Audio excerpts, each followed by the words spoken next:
वो केजरीवाल, उसको भी एक चेतावनी है कि अगर जल्द से जल्द वहां पे मंदिर नहीं बना, सतगुरु रविदास जी का मंदिर नहीं बना, और जो मोदी सरकार है उसने माफी नहीं मांगी, तो आने वाले समय में प्रदर्शन की डेट नहीं रखी जाएगी, प्रदर्शन की डेट नहीं रखी जाएगी, वहां पे कब्जे की डेट रखी जाएगी, जिसकी मांग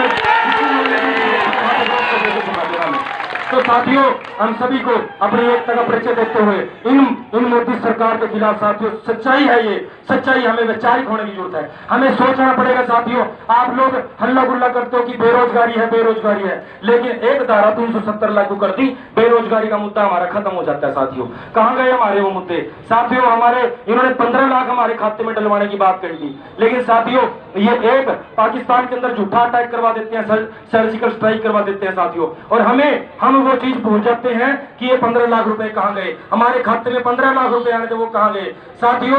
2 करोड़ रोजगार की बात करते हैं, कहां गए 2 करोड़ रोजगार? यहाँ पे कितनी मेरी माताएं बहनें जिनके बेटे और पति नौकरी के अंदर है, हाथ खड़ा करियो। जिनके बेटे और पति नौकरी के अंदर है, कोई है? सारे बेरोजगार। बेरोजगार किनके घर में है? बेरोजगार जिनके बेटे और पति दिहाड़ी करते हैं, मजदूरी करते हैं, सारे हैं। तो साथियों ये बेरोजगारी का हाल आपके सामने है।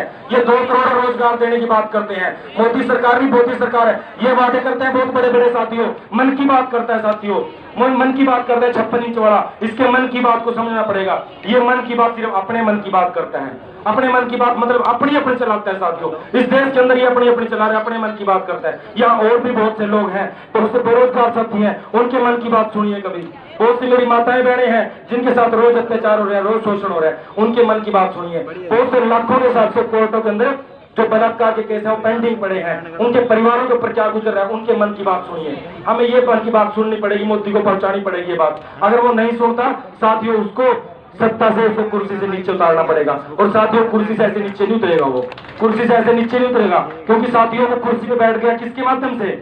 ईवीएम के माध्यम से। वो ईवीएम के माध्यम से कुर्सी बैठ गया। हम बहुत अपने आप को चालाक समझ रहे हैं, या बहुत जो राजनीतिक दल हैं वो खुद को समझदार समझ रहे हैं कि हम इलेक्शन लड़के शायद उनका मुकाबला कर लेंगे। साथियों अगर 1% के लिए हम सोचें कि वो ईवीएम में गड़बड़ करते हैं, तो साथियों का ईवीएम में गड़बड़ होने से क्या हम सत्ता में चले जाएंगे?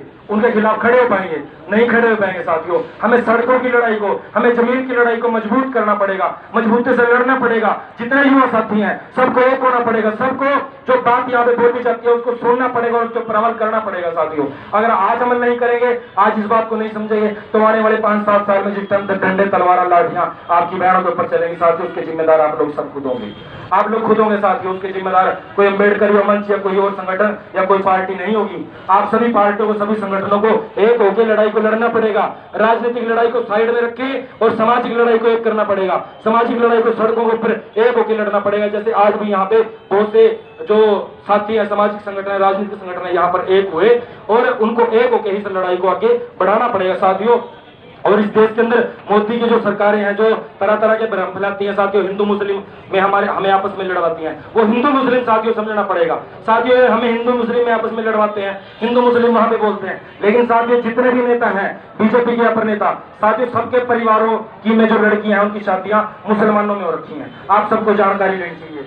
और साथियों ये कश्मीर के अंदर जो ये ड्रामा इन्होंने रचा रखा है ना साथियों, पिछले कई सालों से पीडीपी सरकार, वहां पे पीडीपी जो सरकार है महबूबा मुफ्ती की, मुसलमानों की जो सरकार है और जो कश्मीर को भारत से अलग करना चाहती थी, उस सरकार के साथ ये मिलकर अपनी सरकारें बनाते आए हैं साथियों। यहाँ पे ये पूरे भारत के अंदर भ्रम फैलाते हैं कि हम जो कश्मीर को भारत से अलग करना चाहते हैं उनके खिलाफ है, लेकिन वहां पे उनके साथ ही सरकारें बनाते हैं।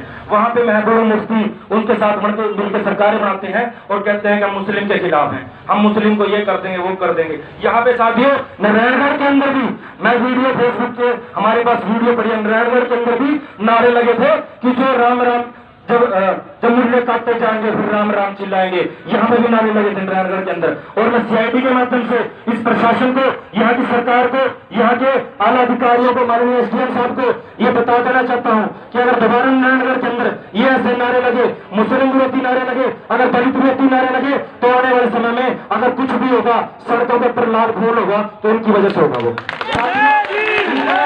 मानसिकता सरकारों को रोकना पड़ेगा। जो मनवती जो सरकारें हैं, प्रशासन है, इनको तो रोकना पड़ेगा। ये हमारे लिए बैठे, हमारे टैक्स के पैसे से तनख्वाह लेते हैं, ये इनको रोकना पड़ेगा। जो नारायणगढ़ बीच बाजार में नारे लगते हैं कि मुस्लिमों को काटा जाएगा, मुल्लों को काटा जाएगा और दलितों को काटा जाएगा। साथियों, ये नारे अगर ये नहीं रोक पाए तो ये नारे रोकना है काम इस देश की जनता करेगी।